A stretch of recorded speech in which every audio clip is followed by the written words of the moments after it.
Hi friends, welcome to Johana Academy. Taluk SI எக்ஸாமுக்கு பார்த்தீங்கன்னா இன்னும் ஒரு 40 நாள் தான் இருக்குது. ஸோ இந்த 40 நாள்ல தாலுக் எஸ்ஐ எக்ஸாமுக்கு ப்ரிப்பேர் பண்றவங்க எப்படி ப்ராப்பரா ப்ரிப்பேர் பண்றது அப்படிங்கறத பத்தின ஒரு எஃபெக்டிவான ஸ்டடி பிளான் தான் இந்த வீடியோ நம்ம பார்க்க போறோம். இதுவரை நீங்க தாலுக் எஸ்ஐ எக்ஸாமுக்கு ஒழுங்கா ப்ரிப்பேர் பண்ணலனா கூட பரவாயில்ல. இப்போ நான் சொல்லக்கூடிய ஸ்டடி பிளானை ப்ராப்பரா நீங்க ஃபாலோ பண்ணி படிச்சீங்க அப்படின்னா ஈஸியா வரக்கூடிய தாலுக் எஸ்ஐ எக்ஸாம்ல நீங்க பாஸ் பண்ணிடலாம். சரிங்களா? சோ தாலுக் எஸ்ஐ எக்ஸாமுக்கு ப்ரிப்பேர் பண்றவங்க இந்த வீடியோ ஸ்கிப் பண்ணாம கடைசி வரைக்கும் நீங்க பாருங்க. ஓகே, அதுக்கு முன்னாடி பாத்தீங்கன்னா நம்ம சேனல் சார்பா தாலுக் எஸ்ஐ எக்ஸாமுக்காக last 40 days crash test batch அப்படிங்கிற ஒரு டெஸ்ட் பேட்ச் பாத்தீங்கன்னா நாளையில இருந்து நம்ம ஸ்டார்ட் பண்றோம். ஓகேங்களா? சோ அதற்கான ஸ்டடி பிளான் மாடல் பிடிஎஃப் எல்லாம் பாத்தீங்கன்னா இந்த வீடியோ கீழே டிஸ்கிரிப்ஷன்ல கொடுக்குறேன், டவுன்லோட் பண்ணி பாத்துக்காங்க. சோ அந்த டெஸ்ட் பேட்ச்ல ஜாயின் பண்றதுக்கான ஃபீஸ் பாத்தீங்கன்னா 1000 ரூபாய். இந்த டெஸ்ட் பேட்ச்ல நம்ம என்ன பண்ணுவோம் அப்படின்னு பாத்தீங்கன்னா சோ கொஸ்டின் ஒரு 34 தலைப்புல இருந்து உங்களுக்கு கேக்குறாங்க. சரிங்களா? சோ அந்த 34 தலைப்புல இருந்து எடுக்கப்பட்ட முக்கியமான கண்டென்ட் இருக்கு பாத்தீங்களா, அதை ஒவ்வொரு நாளும் ஒவ்வொரு தலைப்பா உங்களுக்கு நான் காலையில படிக்க கொடுப்பேன். ஓகேங்களா? சோ அந்த ஒரு நாள் படிக்க கொடுக்குற அந்த தலைப்பு இருக்கு பாத்தீங்களா, அதுல இருந்து பாத்தீங்கன்னா உங்களுக்கு சாயந்தரம் ஒரு டெஸ்ட் வந்து அப்டேட் பண்ணுவேன். சரிங்களா? இப்படி ஒரு 34 நாள் உங்களுக்கு டெய்லி படிக்க டாபிக் கொடுத்து ஒவ்வொரு நாளும் அப்படி டெஸ்ட் வைப்பேன். சரிங்களா? சோ இத ப்ராப்பரா நீங்க படிச்சு பிராக்டிஸ் பண்ணீங்க அப்படின்னா தாலுக் எஸ்ஐ எக்ஸாம்ல பாஸ் பண்ணிடலாம். சரிங்களா? சைக்காலஜியை பொறுத்தவரை பாத்தீங்க அப்படின்னா அதே மாதிரிதான் எந்தெந்த டாபிக்ல இருந்து உங்களுக்கு அதிகமா கொஸ்டின்ஸ் கேட்கறாங்களோ அந்த சம்ஸ் எல்லாம் உங்களுக்கு பிராக்டிஸ் செட் மாதிரி உங்களுக்கு நான் கொடுப்பேன். சரிங்களா? சோ இந்த 40 days கிராஷ் டெஸ்ட் பேட்ச் நீங்க ப்ராப்பரா ஃபாலோ பண்ணீங்க அப்படின்னா தாலுக் எஸ்ஐ எக்ஸாம்ல ஈஸியா பாஸ் பண்ணிடலாம். சோ இதுல 1000 ரூபாய் பே பண்ணி நீங்க ஜாயின் பண்ண விருப்பப்பட்டீங்க அப்படின்னா I want taluk SI test batch அப்படின்னு டைப் பண்ணி 9385950322 இந்த வாட்ஸ்அப் நம்பருக்கு சென்ட் பண்ணீங்க அப்படின்னா உங்களுக்கான ஜாயினிங் ப்ரொசீஜர் நான் அப்டேட் பண்ணுவேன். சரிங்களா? சோ விருப்பம் உள்ளவங்க நீங்க ஜாயின் பண்ணிக்காங்க. சரிங்களா? ஓகே, இப்போ இந்த தாலுக் எஸ்ஐ எக்ஸாமுக்கு இன்னும் 40 நாள் தான் இருக்கு. சரிங்களா? சோ இந்த 40 நாள்ல படிக்கக்கூடிய முக்கியமான தலைப்புகள் நேரத்தே உங்களுக்கு நான் நம்ம சேனல்ல வந்து அப்டேட் பண்ணியிருந்தேன். ஒருவேளை நீங்க இதை பார்க்கல அப்படின்னா இந்த வீடியோ கீழே டிஸ்கிரிப்ஷன்ல கொடுக்குறேன், அதை செக் பண்ணி பாருங்க. ஓகேங்களா?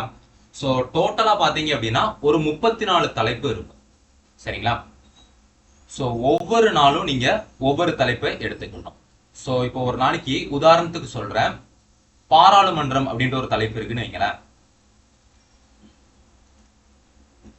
இந்த பாராளுமன்றம் அப்படிங்கிற தலைப்புக்கு நம்ம எங்க இருந்துலாம் கண்டென்ட் படிப்போம் அப்படின்னா 10th புக்ல இருந்து படிப்போம், அதுக்கப்புறம் 12th புக்ல இருந்து படிப்போம். சரிங்களா? இப்போ நீங்க என்ன பண்ணணும் அப்படின்னு பாத்தீங்கன்னா 10th புக்ல உள்ள கண்டென்ட் இருக்கு பாத்தீங்களா, அதை மட்டும் நீங்க தரவா படிச்சிடணும். சோ 12th புக்ல உள்ள கண்டென்ட் நீங்க படிக்க வேண்டாம். சரிங்களா? சோ 12th புக்கை பொறுத்தவரை அந்த பாராளுமன்ற தலைப்புல நீங்க என்ன படிக்கணும் அப்படின்னு பாத்தீங்கன்னா ஃபர்ஸ்ட் பாக்ஸ் கண்டென்ட் படிச்சுக்காங்க, அதுக்கப்புறம் புக் பேக் கொஸ்டின் படிச்சுக்காங்க. சரிங்களா? சோ இது போக அந்த 12th புக்ல உள்ள கண்டென்ட்ல எங்கேயாச்சும் ஹைலைட்டட் பாயிண்ட்ஸ் ஏதாச்சும் இருந்துச்சுன்னு வைங்களேன், அதை மட்டும் நீங்க படிச்சுக்காங்க. சரிங்களா? சோ தெளிவா புரிஞ்சுக்காங்க. இப்போ ஒரு தலைப்பு எடுக்கிறோம் அப்படின்னா அந்த தலைப்புக்கு 6th இருந்து 12th வரை கண்டென்ட் இருக்கும். ஆனா நம்ம 11th 12th உள்ள கண்டென்ட் நம்ம படிக்க போறது இல்ல. 6th to 10th வரை உள்ள கண்டென்ட்டை மட்டும் நல்ல தெளிவா படிக்க போறோம். சரிங்களா? சோ அப்படி படிச்சுட்டு 11th 12th புக்ல அந்த தலைப்புக்கான கண்டென்ட் இருந்துச்சு அப்படின்னா 11th 12th புக்ல உள்ள பாக்ஸ் கண்டென்ட், அதுக்கப்புறம் புக் பேக் கொஸ்டின், அதுக்கப்புறம் அந்த கண்டென்ட் உள்ள ஹைலைட்டட் பாயிண்ட்ஸ் ஏதாச்சும் இருந்ததுன்னா அதை நம்ம படிச்சு வச்சிட போறோம். சரிங்களா? சோ இப்படி ஒவ்வொரு நாளும் ஒவ்வொரு தலைப்பா நம்ம படிச்சு முடிக்கணும். சரிங்களா? சோ ஒவ்வொரு நாளும் ஒவ்வொரு தலைப்புக்கு நம்ம வேர் டு ஸ்டடி டெய்லி நம்ம யூடியூப் சேனல் நான் அப்டேட் பண்றேன். சரிங்களா? அதை வச்சு நீங்க தெளிவா படிச்சுக்கோங்க. சரிங்களா? ஓகே, சோ நான் உங்களுக்கு அதுக்கான ப்ரூஃப் வச்சிருக்கேன் பாருங்க. இது பாத்தீங்கன்னா உங்களுக்கு 2023 நடந்த தாலுக் எஸ்ஐ எக்ஸாம்ல கேட்ட கொஸ்டின். சரிங்களா?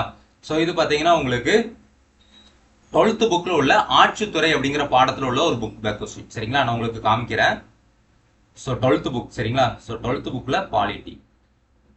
பாலிட்டில பாத்தீங்கன்னா ஆட்சித்துறை அப்படின்னு சொல்லிட்டு ஒரு பாடம் இருக்கு.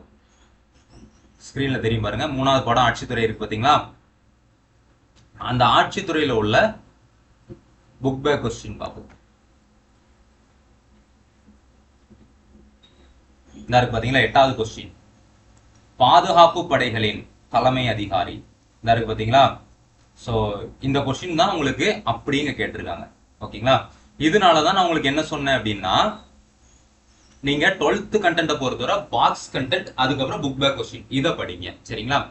அடுத்தது இது படிச்சு முடிச்சுட்டு நீங்க என்ன பண்ணணும் அப்படின்னு பாத்தீங்கன்னா, ரெண்டாவதா 6th to 10th வரை உள்ள பாக்ஸ் கண்டென்ட், அதுக்கப்புறம் புக் பேக் கொஸ்டின். சரிங்களா? இதை மட்டும் நீங்க படிங்க. சரிங்களா? சோ அந்த 34 தலைப்பு நான் சொல்லியிருந்தேன் பாத்தீங்களா, அதுல மட்டும் 11th 12th பாக்ஸ் கண்டென்ட் படிங்க. மத்தது சும்மா இருக்கும் பாத்தீங்களா, அதுல 6th to 10th வரை உள்ள box content, book back question இதை நீங்க படிச்சுட்டாங்க. சரிங்களா? சோ மூணாவதா சைக்காலஜிக்கு நீங்க எப்படி ப்ரிப்பேர் ஆகணும் அப்படின்னு பாத்தீங்க அப்படின்னா, சைக்காலஜிக்கு எந்தெந்த டாபிக்ல இருந்து உங்களுக்கு கொஸ்டின்ஸ் கேட்டிருக்காங்க அப்படின்னு சொல்லிட்டு நான் அனலிசிஸ் பண்ணி ஒரு 2 நாள்ல உங்களுக்கு நான் வீடியோ கொடுக்குறேன். அந்த டாபிக்ல உள்ள சம்ஸை மட்டும் நீங்க பிராக்டிஸ் பண்ணி பாருங்க. சரிங்களா? சோ வளவலன்ட்டு எல்லா சம்ஸையும் நீங்க பிராக்டிஸ் பண்ண வேண்டாம். இப்போ உதாரணத்துக்கு நீங்க டேட்டா இன்டர்பிரேஷன், சரிங்களா, தரவியல் அப்படின்னு சொல்லிட்டு ஒரு டாபிக் உண்டு. சோ அதுல இருந்து பாத்தீங்க அப்படின்னா உங்களுக்கு வருஷம் வருஷம் குறைஞ்சது 5 மார்க்கு கேட்கறாங்க. சரிங்களா? சோ அந்த தலைப்பை நீங்க ஃபர்ஸ்ட் அந்த தலைப்புல உள்ள சம்ஸை நீங்க பிராக்டிஸ் பண்ணுங்க. சரிங்களா?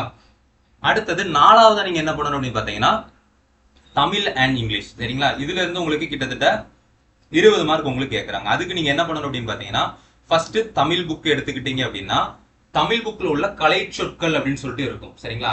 அதுக்கப்புறம் இலக்கண குறிப்புகள், அதுக்கப்புறம் உங்களுக்கு பொருள் தருக, இதை நீங்க ப்ராப்பரா பாத்தீங்க அப்படின்னா அதுல இருந்து உங்களுக்கு நிறைய கொஸ்டின்ஸ் வந்து வந்துடும். இங்கிலீஷ்லயும் அதே மாதிரி தான். சரிங்களா? இப்போ prefix, affix, synonyms, antonyms, idioms, phrase, இதே மாதிரி கொஸ்டின் ஏரியா டாபிக் இருக்கும். சரிங்களா? அந்த டாபிக்கை நீங்க படிக்கணும். ஸோ தமிழுக்கு, இங்கிலீஷ்க்கு, அதுக்கப்புறம் சைக்காலஜிக்கெல்லாம் இம்பார்ட்டன்ட் டாபிக்ஸ் நீங்க எது படிக்கணும் அப்படின்னு சொல்லிட்டு நான் உங்களுக்கு வீடியோஸ் வந்து தரேன். சரிங்களா? அடுத்தது அஞ்சாவதா பாத்தீங்கன்னா கரண்ட் அஃபேர்ஸ் நீங்க படிக்கணும். சோ கரண்ட் அஃபேர்ஸை பொறுத்தவரை நிறைய இருக்கும். அதுல நீங்க எதுக்கெல்லாம் முக்கியத்துவம் கொடுத்து படிக்கணும் அப்படின்னு பாத்தீங்கன்னா, ஃபர்ஸ்ட் தமிழ்நாடு கவர்மெண்ட் இப்போ ரீசெண்டா ரிலீஸ் பண்ண ஸ்கீம்ஸ் இருக்கும். அதுக்கப்புறம் ஏதாச்சும் ஆப் இருக்கும், வேற ஏதாச்சும் ஒரு இனிஷியேட்டிவ் ஏதாச்சும் முன்னெடுத்திருப்பாங்க. சோ தமிழ்நாடு ரிலேட்டடான முக்கியமான கரண்ட் அஃபேர்ஸ் அதை ஃபர்ஸ்ட் நீங்க படிக்கணும். ரெண்டாவதா நீங்க என்ன படிக்கணும் அப்படின்னு பாத்தீங்கன்னா, ராக்கெட், அதுக்கப்புறம் மிசைல். சரிங்களா? சோ இப்போ ஏதாச்சும் ஒரு நாடு வந்து ராக்கெட்டை வந்து விண்ல செலுத்திருப்பாங்க. சரிங்களா? சோ அதுக்கப்புறம் ஏதாச்சும் ஒரு மிசைல், இப்போ ரீசெண்டா நம்ம இந்தியா பாகிஸ்தான் வரல ஒரு மிசைல் யூஸ் பண்ணோம். சோ அதே மாதிரியான நியூஸ் ஃபர்ஸ்ட் நீங்க படிச்சிடணும். சோ மூணாவதா பாத்தீங்க அப்படின்னா ஸ்போர்ட்ஸ் ரிலேட்டடான நியூஸ் படிக்கணும். சரிங்களா? அடுத்தது நாலாவதா பாத்தீங்க அப்படின்னா, அடிக்கடி ஒரு சில வேர்ட்ஸ் எல்லாம் உங்களுக்கு நியூஸ்ல ரிப்பீட்டட் ஆகிட்டே இருக்கும். சரிங்களா? சோ அப்படியேப்பட்ட நியூஸை நீங்க மூணாவதா படிக்கணும். அடுத்தது பாத்தீங்கன்னா இம்பார்ட்டன்ட் அவார்ட்ஸ். சரிங்களா? அதை நீங்க படிக்கணும். அடுத்தது பாத்தீங்கன்னா போலீஸ் ரிலேட்டட் நியூஸ் வந்து நீங்க படிக்கணும். சோ கரண்ட் அஃபேர்ஸை பொறுத்தவரை நீங்க இவ்வளவு படிச்சாலும் போதுமானது. சரிங்களா? சோ வள அப்படின்னு சொல்லிட்டு படிக்க வேண்டாம், இவ்வளவு மட்டும் நீங்க படிங்க. சைக்காலஜிக்கும் தமிழுக்கும் மட்டும் நீங்க எந்தெந்த டாபிக் படிக்கணும் அப்படின்னு சொல்லிட்டு நான் ஒரு 2 நாள்ல உங்களுக்கு வீடியோஸ் வந்து நான் கொடுக்குறேன். சரிங்களா? சோ இந்த ஸ்டடி பிளானை ப்ராப்பரா நீங்க ஸ்டடி பிளான் படி நீங்க ப்ராப்பரா ப்ரிப்பேர் பண்ணுங்க. கண்டிப்பா நீங்க பாஸ் பண்ணிடலாம். தேங்க்யூ.